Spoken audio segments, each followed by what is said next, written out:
Pacxa, Hawaiian Financial Federal Credit Union, and HGEA present the Timmy Chang Show on ESPN Honolulu and K-High. Brought to you by IBEW Local 1186, Hawaii Pacific Health, Enjoy Snacks, Nonstop Travel, St. Louis School, and Hawaii USA Federal Credit Union.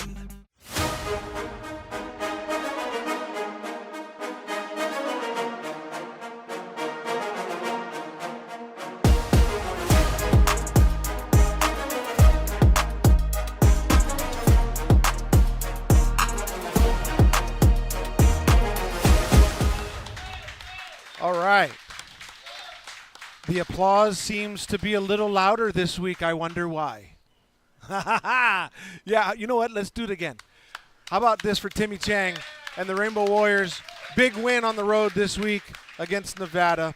Let's start off by telling everybody if you've got some questions for Coach, you can go ahead and text them in at 808-296-1420. We're also streaming live right now on Twitter, Facebook, Instagram, and YouTube and Twitch. And, of course, the TV broadcast of this show will be available tomorrow night or Thursday night at 6 on K-High. But we thank all of you for coming down today.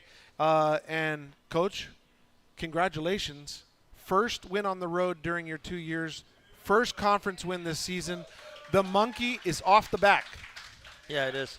It's a good win. It was a good win, and very happy for the guys.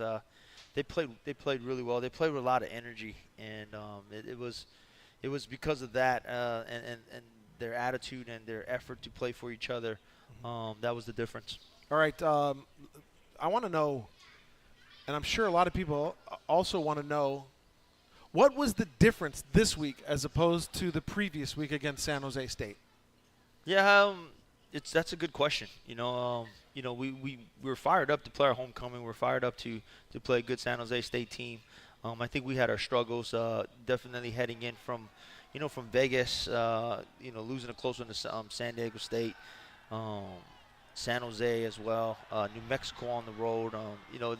There've been some woes for us, whether it was personnel-wise, execution-wise, and us coaching, including myself. And so just kind of putting it all together. Taking, these guys played hard and they played for each other, and that's the biggest difference.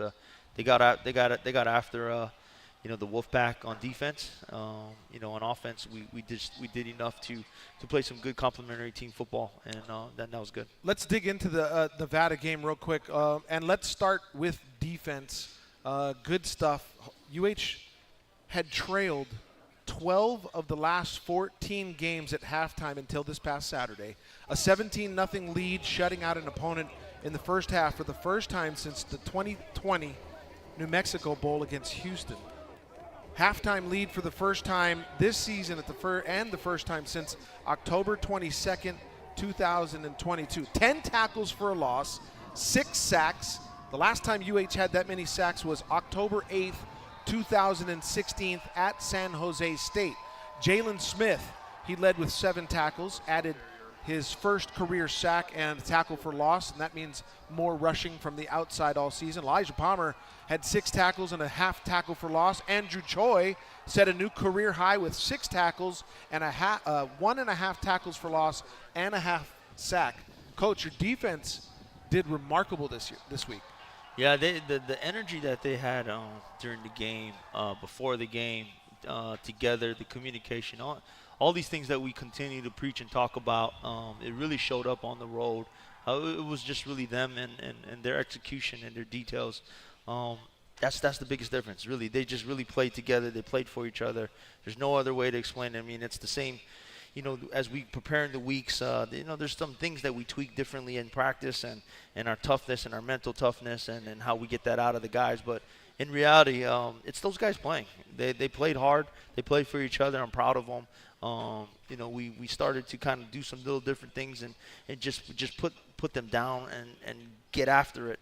And so that's what the defense did. They played behind the line of scrimmage, and then they played some good team football. Let's take one question real quick. This is coming from text. Coach, I heard you say you want a combination of high school, JC, and portal, but I think you might have to emphasize the portal because you need immediate ready players to contribute, especially on the O-line. Oh, that's a good hit. Yeah, we don't lose a lot of starters, and we don't lose a lot of people in general on our football team. We're a really young football team, and it really started when we first got here. There's just been a transformation, and what we did, instead of going portal heavy, we decided to take high schoolers and junior college guys, and really, even as of last year, Jalen Smith sat out the whole year, and just practiced every single day. He didn't play last year. He just practiced. He has 2 more years after this of eligibility. There's guys that are freshmen, that are redshirt freshmen that we just redshirted last year, that are getting their first snaps, and that's across the board. So we don't lose a lot going into next year, but definitely the pieces that and the scholarships that we do have, and there's not a lot of them because we don't lose a lot of people, but the scholarships that we do have are going to go to guys that are ready to come in and make a difference right now. Okay, let's give you some more statistics defensively about on this game against Nevada. So UH held Nevada to opponent season lows in points, only 14. Total offense, Nevada had only 236 yards, allowed a season low in pass completions and yards, 6 for 112, and only allowed 14 first downs. And a week after San Jose State went 11 of 16 on third downs, UH held Nevada to just 3 of 14 on third down conversions. And for the second straight game, Isaiah Tufunga forced a fumble when he stripped Brendan Lewis in the second quarter. He also had 4 tackles. And Peter Manuma snagged his second interception this season and 4th of his career with a third quarter pick of former St. Louis Crusader and Hawaii former commit quarterback AJ Bianco. Again, the defense just continues to get better. I just want to know, is this something that we're going to talk Air Force? I know we have some questions about Air Force. Keep those questions coming, 808-296-1420. We're going to talk about them a little later, about their run game, about their pass game, and what Hawaii has to do to defend it. But first, just your overall thoughts on Nevada, and we'll get to more of that after the break. Yeah, it was a good game. It was a good game. It was good to see those guys kind of put it together, put some real complimentary football. And like I said, you mentioned AJ Bianco. Just blessings and love going out to his family, because the family's from Lahaina. Yep. Business was in Lahaina as well, and so just love and blessings to him and the family and the rest of the people in Maui. But it was a good game. It was a well-fought game, and they were on a rise. And we haven't found our stride yet. And we keep talking about the things that we need to get better at, but they beat 2 opponents that we've lost to in that 4-game stretch, to San Diego State as well as New Mexico. Held them scoreless too. San Diego State scoreless. Yeah, and their defense played really well. Their defense started to come along, and so it was just really good to see those guys go out there and execute and play at a high level. As far as the defense goes, it seemed like a lot more blitzing, a lot more up the field type rushes, and it seemed that even on downs that you knew they might pass, it seemed like the defense was so ferocious that it almost didn't matter, because for the very first time this year, it seemed like the pressure on the quarterbacks in the backfield before they're snapping the football seemed to be the bet. That was the thing that everybody wanted to see, and finally we got to see it. Yeah, they played on the other side of the line of scrimmage, and that's when you're doing good. Whether it's offense or defense, when you start playing ball on the other side of the opponent's line of scrimmage, you're going to do well, and that's what happened to stop the run and also get after the quarterback, and so it was really good. All right, we've got another question. I'm going to pass this one because it was an Air Force question. Is it possible that McBride can get a 5th year? Also, I think that McBride and Ashlock should play the majority of the offensive snaps.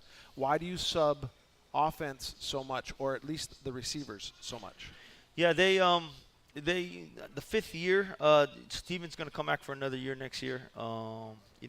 Steven and Ashlock are two of our good receivers. We got a lot of depth at receiver. I was going to say Ashlock's a freshman. Yeah, and they do get tired. They're running 40-yard sprints at a time, 50-yard sprints at a time, and so you got to ask yourself, is Ashlock better than the other guy at 60%, 50%, or can a guy do a job at 100% and still put pressure on the defense?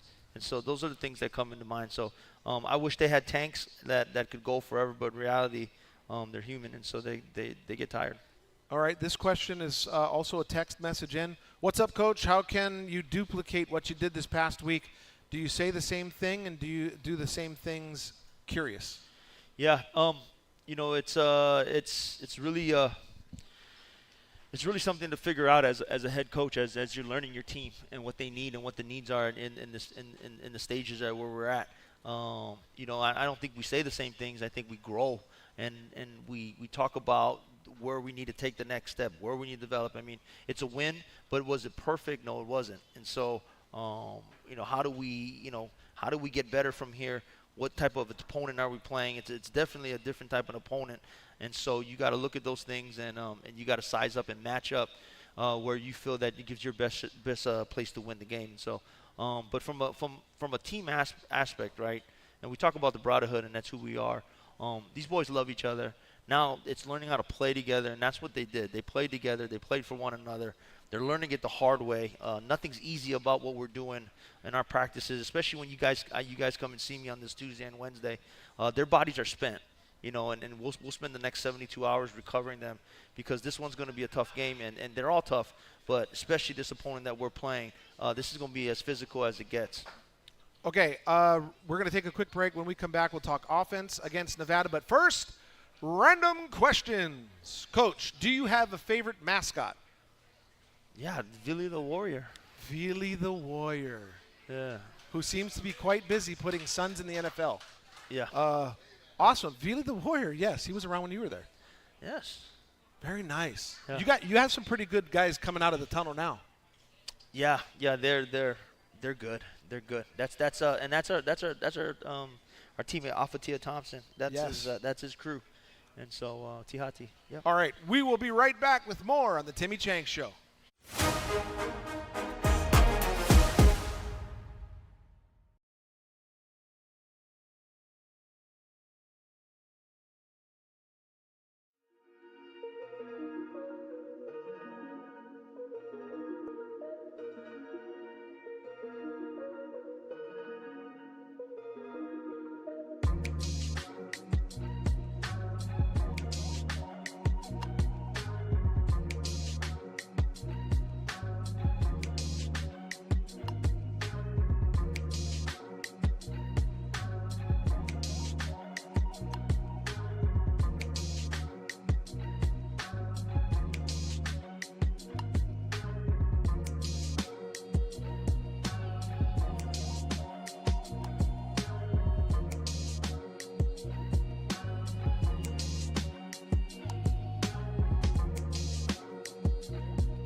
This is the Timmy Chang Show from Ruby Tuesday, Moanalua. Presented by ESPN Honolulu and K-High. All right, welcome back to Ruby Tuesday, Moanalua, and to our gracious host, Rick Nakashima, we say mahalo. Also want to let you know our special guest today is strength and conditioning coach Cody Cook. He'll be up with my brother in just a bit. Wait till you see some of the stuff that he's got going on with the players. Also, you can go ahead and text in your questions for Coach Cody as well if you'd like. And the number for Coach Chang and for Coach Cody is 808-296-1420. All right, with the win in Reno this past weekend, Hawaii ended a season-long 4-game losing streak and snapped a 10-game road losing streak that dates back to last season. It was the first road win since the 2021 regular season finale at Wyoming. There was something different in the air. Here are some of the sights and sounds of this past weekend's victory over the Wolfpack.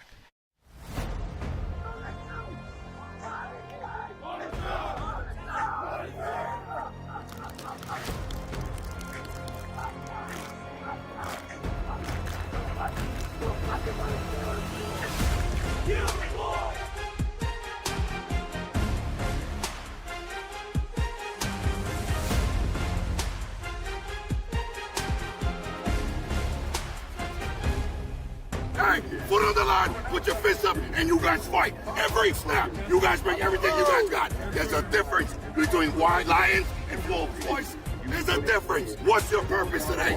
Anytime, any place, anywhere. Right there. Under pressure now, he'll run it himself. Ball is loose. Hufunga, second consecutive week, he comes from behind, punches the football out. He's under pressure, but it's a pick. Peter Manuma picks it off. He's to the 10, the 5, and then down at the 4-yard line. Solo Vaipulu opened up a hole big enough to drive the Manapua truck through it, and Morris says thank you. Hawaii's defense, they've showed up today.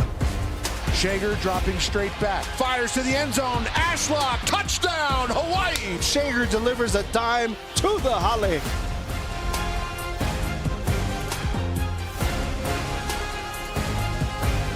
Shager looking right. Fires to the end zone, and it's caught. Pafeli Ashlock, touchdown, Hawaii.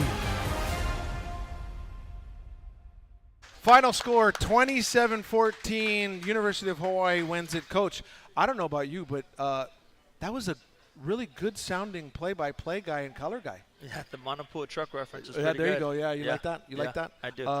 That was just like off the top of my head, just kind of thinking of stuff. But I mean, that kind of stuff gets you pumped up, doesn't it? Yeah, that was a great video.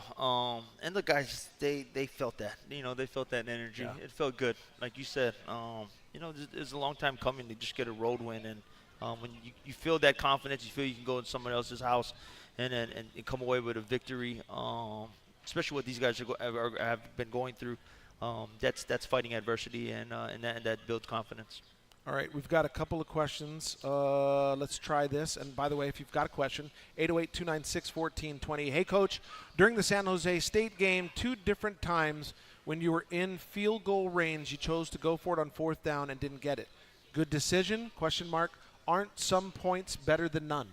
Yeah, that's a tough one. You want the points, but it depends what the score was and what we need to do at the time. I'm always going to play for the win, and so, I think, we were trailing in that game. All facets at the game, and so, probably going for 4th down and trying to get in the end zone was probably the best thing for us to do at the time. Let me ask you about this. Reno, Nevada, it's a special place for you and your family, and a lot of those Wolfpack players you actually recruited. Yeah. So at least some of them. Yes. There's part of it is the bonds and the relationships, right? That's the best part of the job, man. It's the guys you get to go work with. It's the staff members. It's their families. It's the kids you get to coach. They're watching them groom from, 18-year-olds and become men during that time that you're there.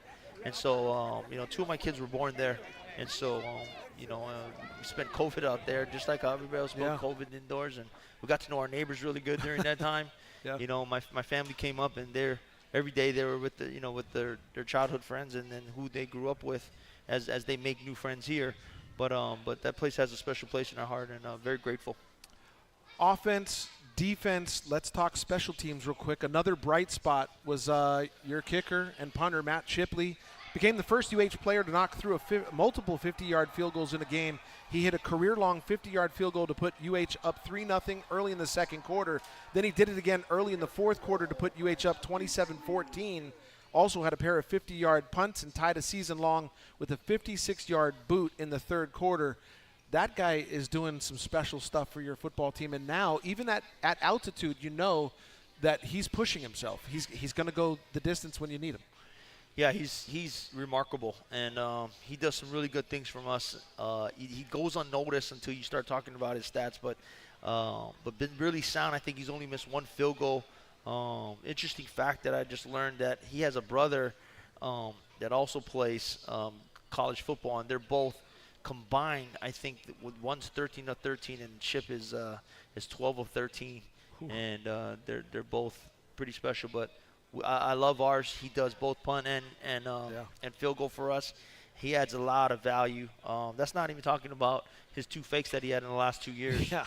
And so he's really athletic, and we're really happy to have him. Notice how I didn't touch on him being the leading rusher 2 weeks ago with his fake punt. Yeah. But since we're talking about rushing, let's go ahead and talk about – I didn't bury the lead, but let's go ahead and talk about a positive here, the run game.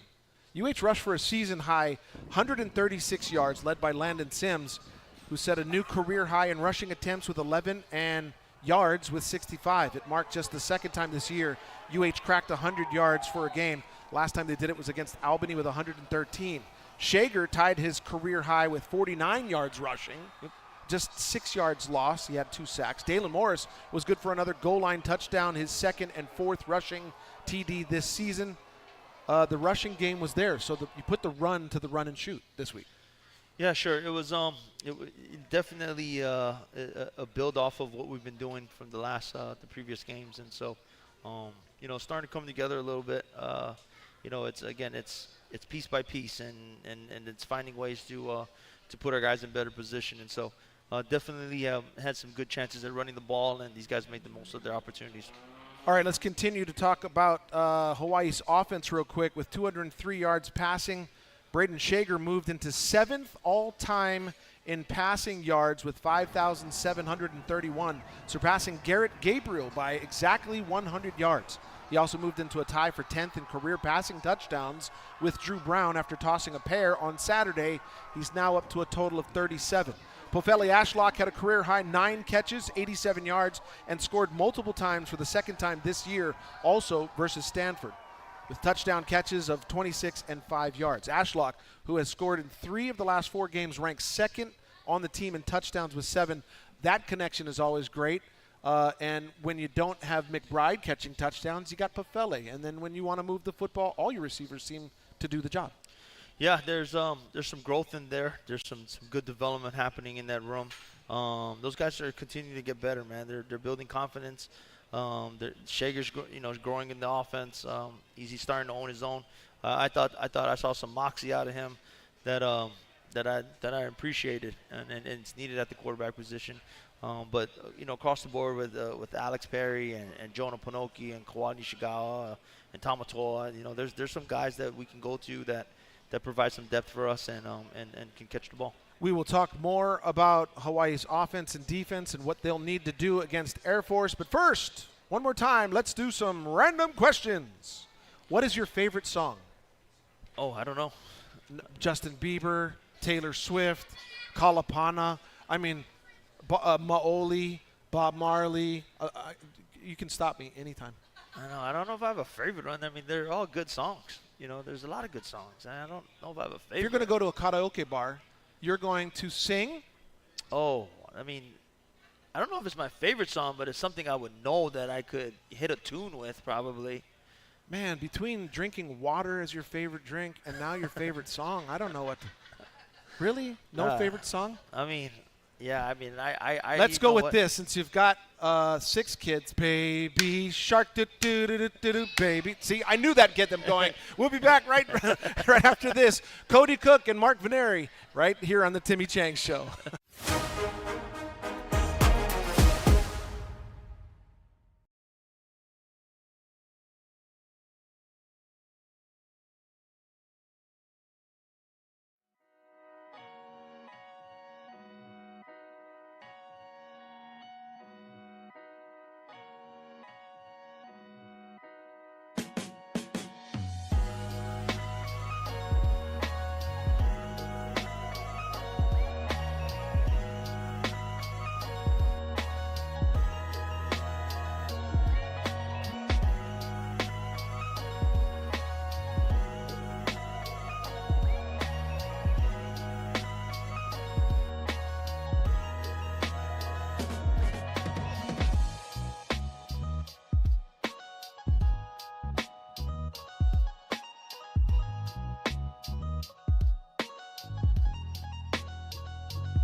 This is the Timmy Chang Show from Ruby Tuesday, Moanalua. Presented by ESPN Honolulu and K-High. All right, welcome back to Ruby Tuesday, Moanalua, and to the Timmy Chang Show. Strength and conditioning.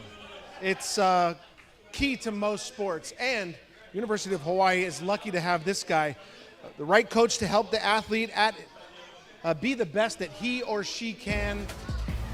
Coach Cody Cook has been with the program since 2020 and has changed Hawaii football players into beasts. Please help me welcome my brother broadcast partner and real-life brother, Mark Veneri, along with Coach Cody Cook.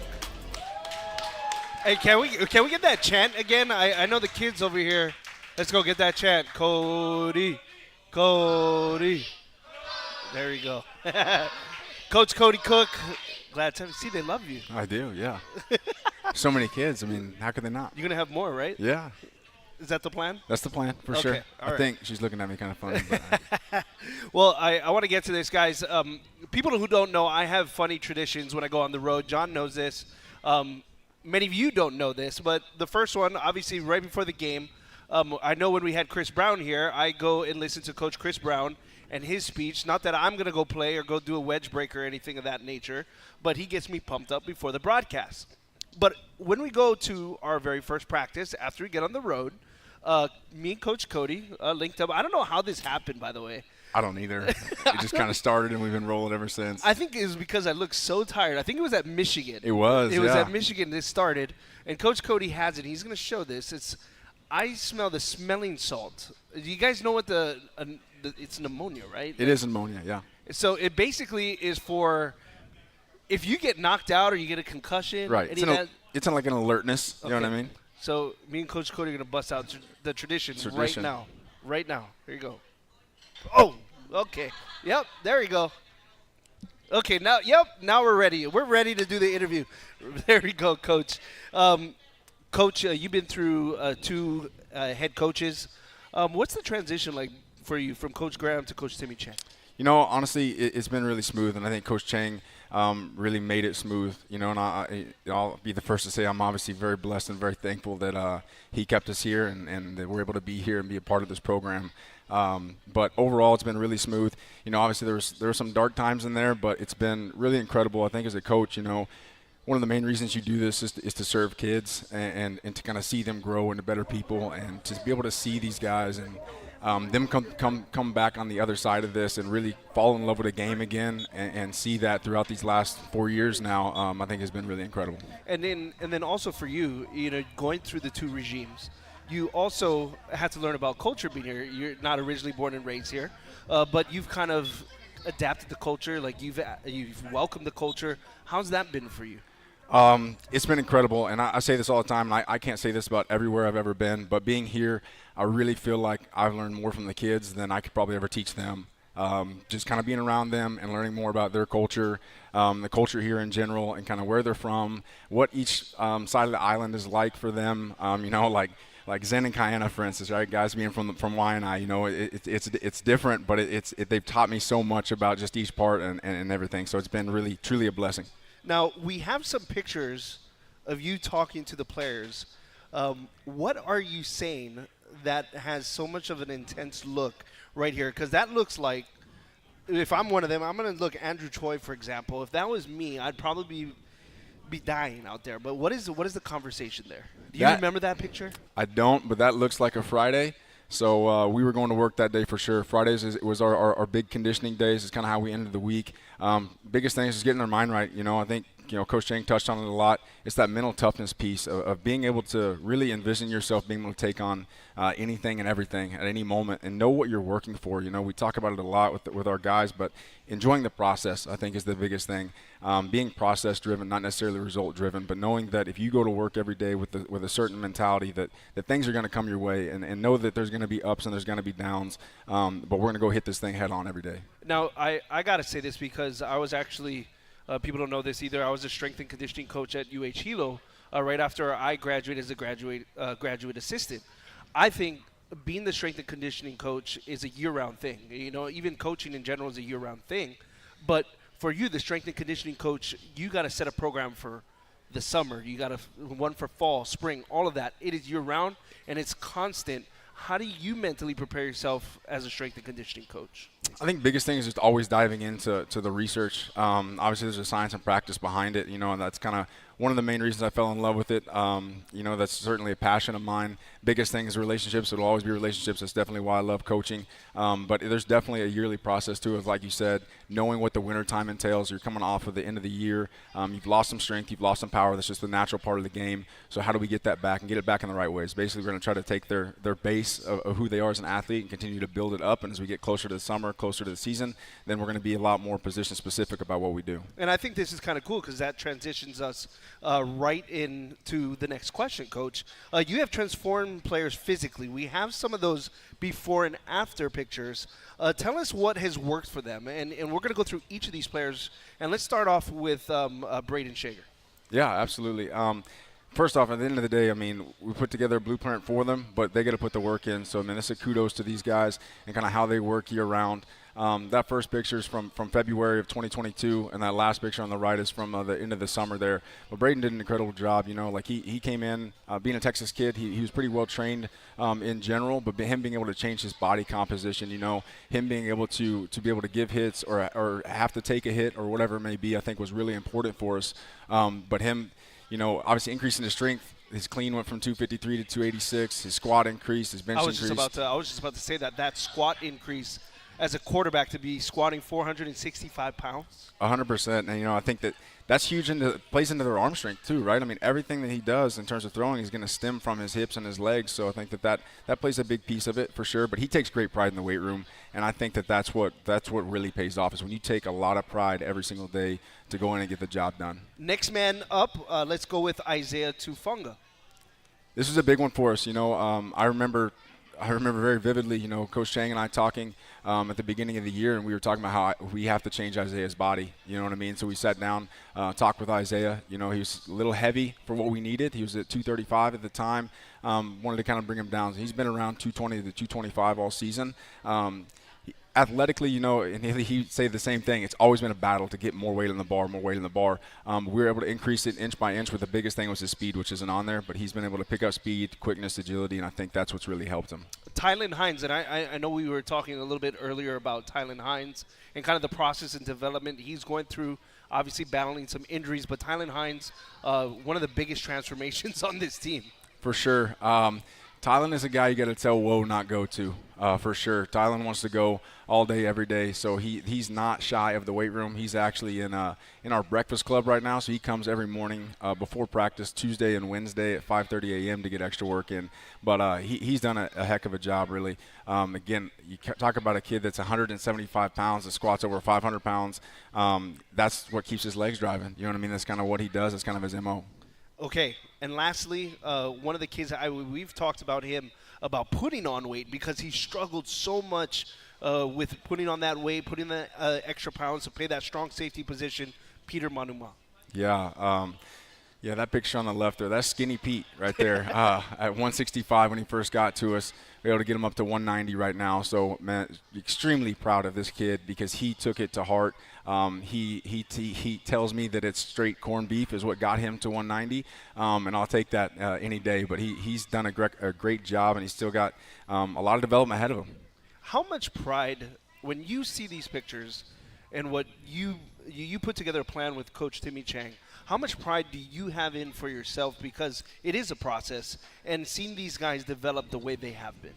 I do a lot. One thing I go back to is it's not about you, it's about them. And I think the pride I take in it is seeing them do what they do on Saturday night underneath the lights. I think that's the biggest thing. Like I said, relationships are everything. So being able to stand on the sideline, I don't like being in the limelight or anything like that, but seeing them all that pay off on game day I think is the biggest thing to me. So when Pete makes a big hit, you had a little part to do with that. I think that's what kind of gives me a little bit of pride deep down. Do you do the slapping of the back? Because we don't get those videos. Do you get them pumped up in the weight room? Do you go crazy like some of these guys that we see like from Oklahoma? I know you played at Oklahoma too as well. We see all these videos. Do you get in there too, Coach? Oh, yeah. No, like I was talking about Zen and Kayana earlier. Those are the guys that want the slap. So, if they want the slap, we're going to give them the slap. Now, big game ahead against Air Force, getting these guys' bodies right. In real quickly, how they looking for the week? They look great. Like Coach Chang said earlier on the show, you know, it's been a grind. Tuesday, Wednesday, been a grind, and it's a mentality day, and they know that. And I think they've welcomed that. I think they've done a heck of a job preparing themselves to go and play. And like you said, we've got 72 hours where we'll get a little bit of recovery time in there, where it's not as much banging around. But their mentality is set, and it's set right. It's going to be a man's game this weekend, and, That's what I'm excited we were for talking it. about, a man's game, meaning a lot of physicality. 100%, a lot of physicality. Guys, Coach Cody Cook, strength and conditioning coach. I love him. I'll see you on the 50-yard line getting that smelling salt. Yes, sir. Guys, Coach Cody Cook, let's get a big round of applause. Appreciate it. We'll be back with more on the Timmy Chang Show.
This is the Timmy Chang Show from Ruby Tuesday, Moanalua. Presented by ESPN Honolulu and K-High.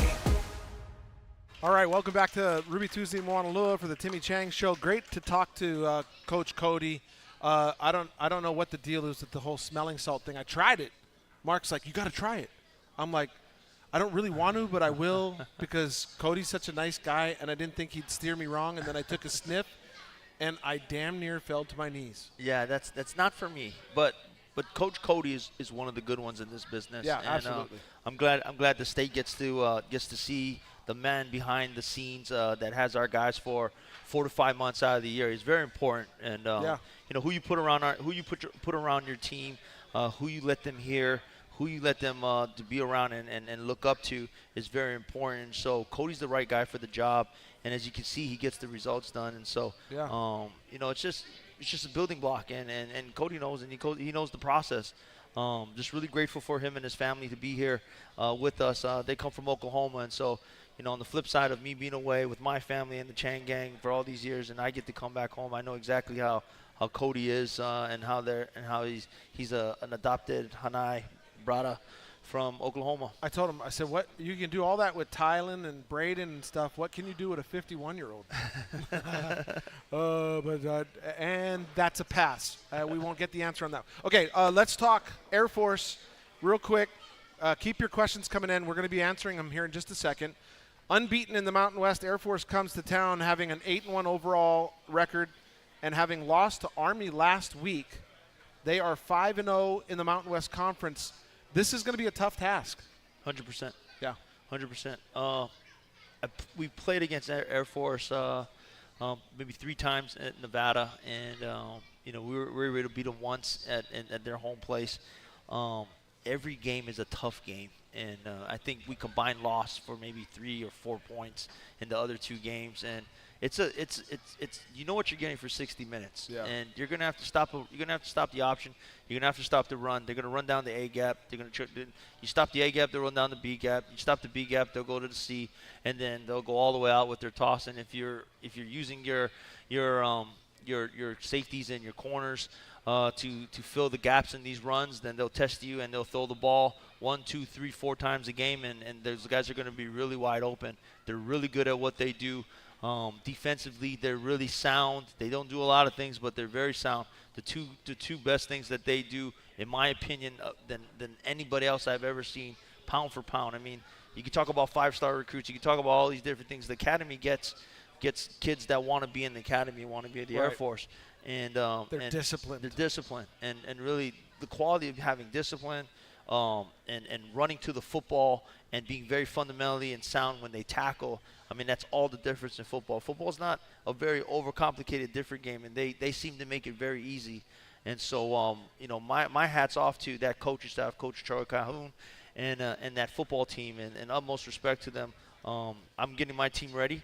And we're understanding what type of game this is, and we want to put on a good showing. And as the record shows, they're the class of the Mountain West, and my team knows that. And just to answer some of the questions that came through, here you go. Air Force is the #1 rushing team in the country, averaging 284.22 yards per game. 2,558 altogether. 4th in rushing touchdowns in the nation. And on the flip side, of course, you might imagine they're dead last in passing offense. Navy and Army are almost at the bottom as well. So you know what you have to do. You got to stop the run. Yeah, they're gonna try to stay ahead of schedule. What I mean by ahead of schedule, they're trying to be 3, 4, 5 yards on the first down. On second down, if they continue that process, you're going to be in for a long night. One of the reasons why they're the best defense, one of the best defenses in the country, is because time of possession. They're going to have 12 plays, 14 plays, 18 play drives that just eat up clock 8 minutes at a time.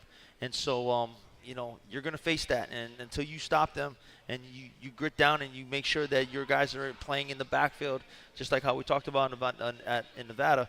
You got to own the front line on both sides of the ball. You got to be productive. You got to be disciplined. You got to read your keys. You got to have great eyes on defense, and then on offense, we got to be efficient, and we got to keep their offense off the field, and doing that in what scheme that we do. All right, real quick before we go to break, we're going to talk more Air Force in our final segment, but there is a question: how important is it to have grass practice fields? There's been a lot of talk about this recently, and we got about a minute to answer it. Yeah, it is important. I mean, everything's important, right? Everything's important. I honestly don't focus on the things that I don't have. Right. I really just pay attention to the things that I do, and I make them work, and that's what I do. When I took this job, I knew it'd have its challenges, but it is what it is. I just really focus on the things I do have. Having unbelievable facilities, having unbelievable nutrition and all these different things, nicer things, grass fields, big stadiums, those all play a role. Those all help, and those all play a role. But in all honesty, I just kind of focus on the things that I do have and what's important, and that's putting on a good football team. All right, before we go to break, I just want to tell you that Hawaiian Financial Federal Credit Union is your one-stop community credit union for all your money needs for life. Open your account today. We'll be back with more Air Force talk right after this quick break on the Timmy Chang Show.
This is the Timmy Chang Show from Ruby Tuesday, Moanalua. Presented by ESPN Honolulu and K-High.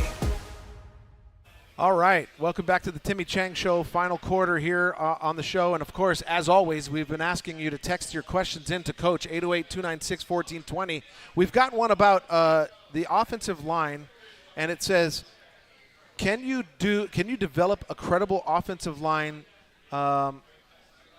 I'm not sure. It says ask him at least what he would be doing to develop a credible offensive line. Yeah, they're going through the process right now. Luke is an Australian transfer from Utah. He's getting his first games in here. He's our right tackle. Josh Atkins is a transfer from Houston. He's getting his first games in. Sergio Musao is coming off of being off and on part-time guy from last year. Iliki has been the only starter that we've had. And then there's kind of been a rotation of Kaena and Mo Ta'ala, Rossi Mose. It's being developed as we speak. And so that's kind of part of the process, right? Like when you guys look at Perfeli Ashlock and even Stephen McBride. Stephen McBride comes from Kansas, but Stephen didn't have as many snaps at Kansas as he's having right now. Yeah. And so it's a development. I mean, you're talking. You guys are watching them develop in front of your eyes, and so hence some of the things that are going on. But but all the other guys, Vanderpool, who's at New England, and Il Manning, they all had to start somewhere, and you're starting to see them at a younger age right now, and then they'll go to be what they become. All right, there was another question about how Coach Timmy Chang found Coach Cody, but I will say and answer this for him. He was part of the previous coaching staff, and you retained him. Yes. He was found by he had a previous relationship with Coach Graham. Was here, doing his same service of, strength and conditioning for the team, and Coach Cody was an easy hire in watching what he does and how he does it. I understand that Dalen Morris, who is a former Navy quarterback who is now part of your squad, has been running scout team offense. That is totally appropriate. And second down, keeper off the fake, and he slips through. Bryson Daly. Air Force, I mean, they only allowed them 3 points. Yeah, they play each other tough. They really do. The academies, when you watch the ending, even when Navy goes against Army at the end of the year, it's a tough and gritty game. And then they know how to play each other. They're familiar with the option. They're familiar with the style of play. They're familiar with the physicality and how the game is. And so it's really fascinating, unique to watch these guys, and you get them on your schedule, and you gotta buckle down, and you gotta understand what they're trying to do. So disciplined. Very disciplined. Yeah. The ultimate discipline. Yes. Yeah. Are you confident? Are you confident that you're doing the right things this week to get it done this weekend? I am. I'm confident every week that we're doing the right things. Right. It really does come down to putting these guys in the position and executing. And so the combination of what we see on Saturday and the growth, I feel like we took a step in the right direction. Now we got to duplicate it and even at a higher level, knowing the type of opponent that we have. All right. Let's see. We've talked about the practice fields. Let's just go ahead and continue to talk about it's the Cutter Trophy, which is named for the late General Lawrence S. Cutter, who was the first head of the Pacific Air Force's command. It's appropriate that we're playing Air Force on the Veterans Day weekend. Yep. It'll be, I'm sure that there'll be more military presence there at the game. Air Force currently holds possession of the trophy because they were able to beat Hawaii in 2019, 56-26 in Honolulu. Prior to that, UH had possession of it after a 2016 double overtime victory at Colorado Springs. Here's another stat for you guys. Hawaii is 28th in the country in passing offense, but Air Force is 5th in the nation in defending the pass. Yep. So they are not easily passed on. No, and again, it's the overall team ball that they play, right? The number of snaps that their defense is going to play is very minimum and low, and their time of possession, if you looked up that stat, it would be very high. So their defense doesn't get a lot of snaps, and so, we just really want to execute on as best as we can, whether it's running the ball, throwing the ball, and really just at the end of the day, putting up points and getting and continue to get first downs and keeping their offense off the field. It's such a tricky thing. I mean, myself, I ran in the spread triple option back in the early 90s. I know that it's very hard to defend at times, but it's been around now for a while, and there is film on, obviously, them, because they haven't changed a whole lot. They tweak it, don't they? They tweak it a little bit.